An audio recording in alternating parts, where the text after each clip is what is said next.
ദുരന്തർ 2 കാണാൻ പോയതാണ് നോം ഇന്ന്. സോ തിയേറ്ററിൽ എത്തിയപ്പോ അവിടെ പറയാണ് തമിഴ് വേർഷൻ മാത്രമേ അവൈലബിൾ ആയിട്ടുള്ളൂ.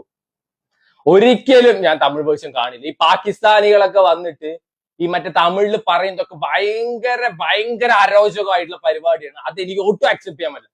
ഇജാതി ഒരു പാൻ ഇന്ത്യൻ പടത്തിന് പോയിട്ട് അണ്ണ ഡൊണ്ണ ഇനി ഡബിങ്ങിന്റെ ലെവൽ എന്താന്ന് പോലും അറിയില്ല. സോ ഞാൻ വിചാരിച്ചു ആ തിയേറ്ററിൽ നിന്ന് കാണില്ല, നേരെ അടുത്ത തിയേറ്ററിൽ പോയി. അടുത്ത തിയേറ്ററിൽ പോയപ്പോ ആട് 3 ഉണ്ട്, യൂത്ത് ഉണ്ട്. ഇത്രയും പാൻ ഇന്ത്യൻ ലെവലിൽ ഒരു പടം ഇറങ്ങിയിട്ട് അത് എടുക്കാൻ അവർക്ക് വയ്യ. ഞാൻ വെച്ചു നെക്സ്റ്റ് അടുത്തൊരു തിയേറ്ററിൽ നോക്കാന്ന് നോക്കിയപ്പോ ആട് 3 ഭീഷ്മർ. ആട് 3 നോം കണ്ടതാണ്.